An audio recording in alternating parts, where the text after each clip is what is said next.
In today's video, what I'm going to be breaking down is one of the easiest press breaks that you can use ever. This is so easy that I run it with my 11U team, which is U12 up here in Canada, but you could use this at the high school level. I use this exact same press break with my junior and senior high school teams. So let's get down and let's check this out. Okay, so I'm going to show you it against different types of press defenses. This first one is going to be a 2-2-1, and it is literally the simplest. I put my point guard or the man who can pass the ball the best as the inbounder. I'm going to have players 3 and 2 cross just to mess up the defense. We don't want them right to the sideline, but we want them generally around that 3-point line area, maybe just a half a foot to a foot inside.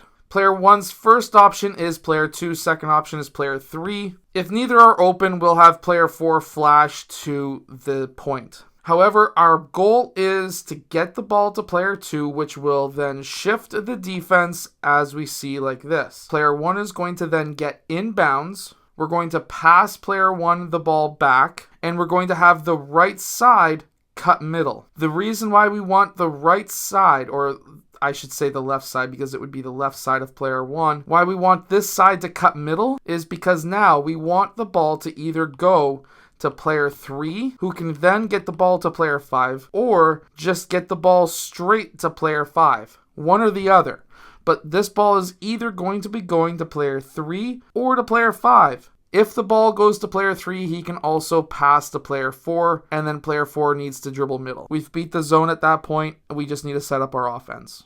If the ball goes to player 3 and they shift too fast where we can't get that ball back to or into player 5, the pass needs to go back to player 1. We want to then continue to pass this ball back and forth. Eventually, player 5 is going to be open. Player 4 can also cut to this side as well. But eventually, we want to get that ball into player 5. Again, we do not want player 5 to dribble the ball. We're not dribbling the ball. At this point, nobody on this side of half has dribbled the ball yet. We'll have player 2 and 3 cut. Player 5 is going to pass one of them the ball. Now we can set up our offense. Same idea is if we go up against a diamond press. These guys cross yet again. Whoever gets that ball, most diamond presses will look to trap early, and then when we reverse that ball, this side cuts. We pass the ball to player 2. He can either pass at this point to player 4 or to player 5. Player 1 could have also passed to player 4 as well. In theory, if we can get that ball into player 4 early enough, player 5 cuts down, this will be a pass to player 5 or maybe a dribble towards player 5 red and then a pass to player 5 and then we get a layup. Basically, the whole main goal is to feed the ball up middle as fast as possible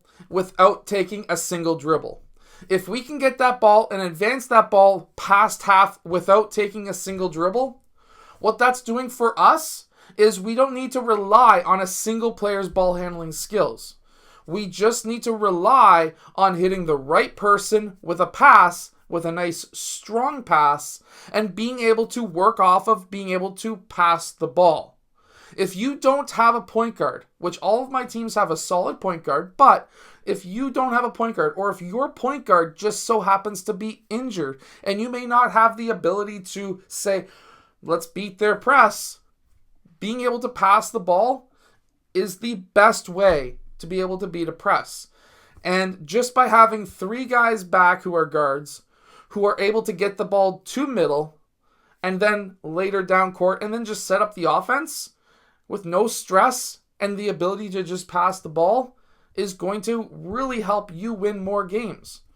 I hope that this video has helped you. If it has, hit that like button and subscribe, and I'll see you guys again next time.